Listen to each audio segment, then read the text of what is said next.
Could Michael K. Williams' passing been avoided?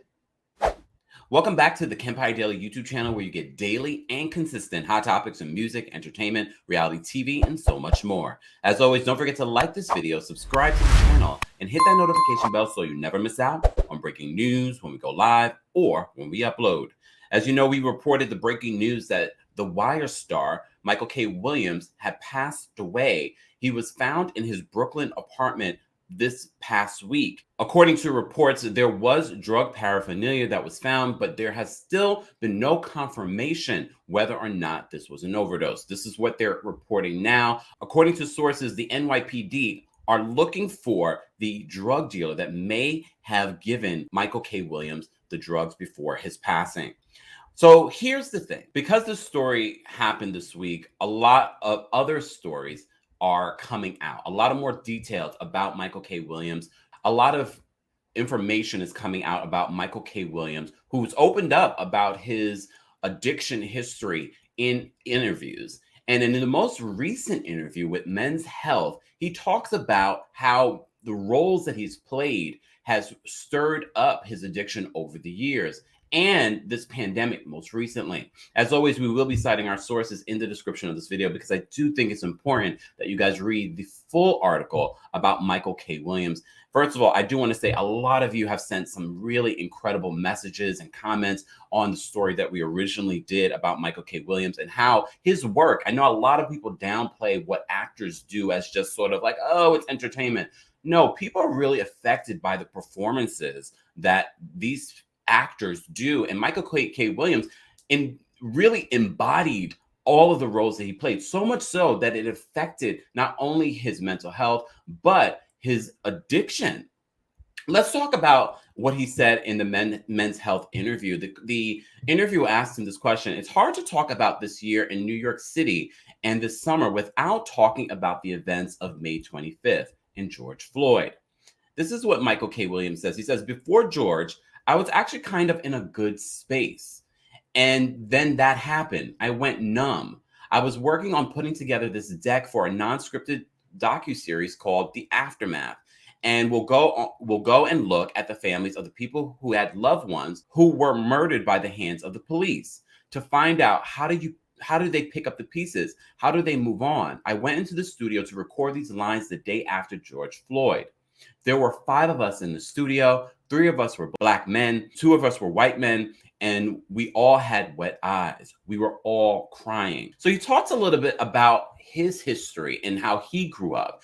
The interviewer asked him this question: was there ever a moment in your life where you realized things might be different for you from someone growing up, say, across the East River, someone who looks different from you?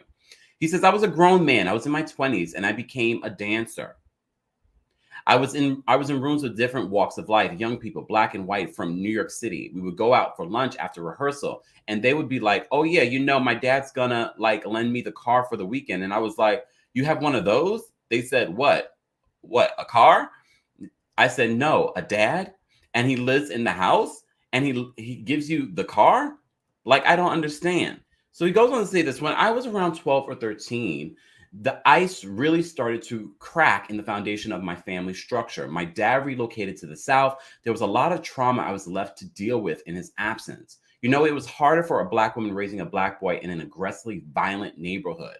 That was not easy to navigate through alone. But my mom is so stable, so grounded, such a foundation. She created a foundation for me in the middle of the jungle. But there were certain things that I normalized: the violence and the murder, and how much police criminalize adolescent behavior. He says, my issues went another way, and that took me down the road of chronic abuse. I can't say I came out of the neighborhood unscathed. You're either using or selling. I was a user. So he talks about how it began for him, and he says, it plagued me, especially during my teenage years. It was one of the things that led me to attempt suicide. I was 17. I was lost. I was very awkward with the ladies. Drugs were there, and I was already self-medicating. And I just got lost. I just remember feeling like, maybe the world would be better off without me. And I took a bottle of pills, woke up to my stomach being pumped. But he also opens up about how, He's gotten over his drug abuse during his life, but he's also had relapses. And most recently, his relapse was during the filming of Lovecraft Country. So the interviewer asked this question: your relationship with your father, your experiences as a young man, you're very open to talking about these things. What helped you look back on them in this way? He says, a lot of therapy. I didn't realize that therapy was so important to my work as an actor until Lovecraft.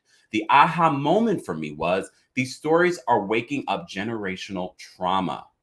These things that I used to breathe life into, these characters are very real for me. And a lot of them are still unresolved. I just figured, when the director yells cut or that's a wrap, it goes away. I thought it all dissipates, and that was not the case. He says that the show Lovecraft Country on HBO, which has been since canceled, he said it woke up a lot of demons. He says a lot. It really cut me close to the bone. I have family members one generation removed from me who were sharecroppers, who were alive during Jim Crow. I got trauma passed down. As people of color in Hollywood entertainment, a lot of times we don't pay attention to the fact that we sell trauma. Some of our most wanting work is rooted, and most of the time, pain and trauma. So he also talks about his experience of working on Lovecraft Country and how Journey Smollett, who was also a star on the show, talked about how they should do something to unpack what they're doing on the show before season 2. He says this: it's funny that you should say that. I just had this conversation with my coworker, Journey Smollett. She said, I think we should have a retreat before we go into season 2 and discuss all the things that we're feeling, good, bad, and ugly. The first time I actually ever saw anything resembling what you just said was with my sister, Ava DuVernay, on the set of When They See Us. She had grief counselors on the set the entire run of the filming production. I think that especially for people of color, especially right now, going back into the workforce should definitely be something on the table for discussion moving forward. Shout out to Ava DuVernay.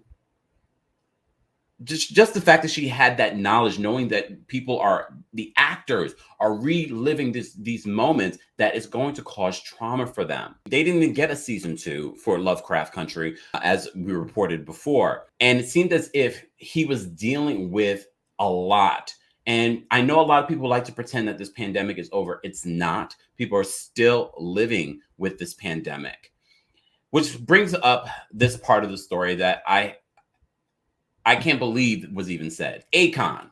Let's talk about Akon. So Akon, as you know, entrepreneur, singer, producer, he's weighing in on his friend, Michael K. Williams. He's saying the rich and famous struggle more than the poor.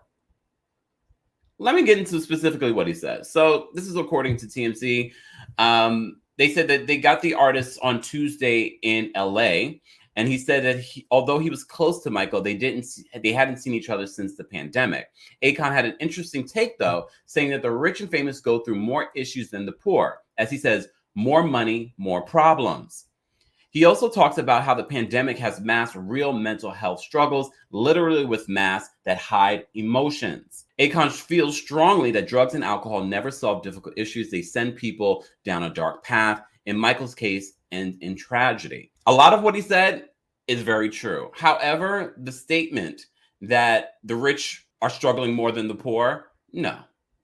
Do the rich, and I have to say the pandemic was an equalizer because rich, famous, old, white, black, whatever, gay, straight, were affected by the pandemic. It was the one unifying thing during this pandemic.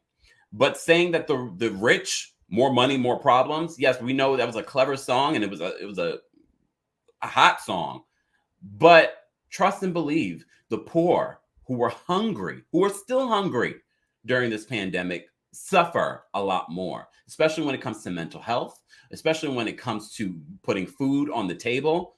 And Akon, of all people, who's done so much in Africa for the poor, I just found that to be like, what are you saying? What are you saying? Of course, his thoughts on mental health and how that's affected people during the pandemic. We've seen definitely an uptake in people getting therapy, online therapy, people suicides. We've seen a lot of that. Just the connotation that the rich are suffering more than the poor, I don't think so. But I'm open to hearing what you guys have to say, as always, in the comments. Let me know your thoughts on this Michael K. Williams Men's Health interview and Akon's thoughts on the rich suffering more than the poor. Guys, as always, don't forget to like this video, subscribe to the channel, and hit that notification bell so you never miss out on breaking news when we go live or when we upload. Thanks for watching.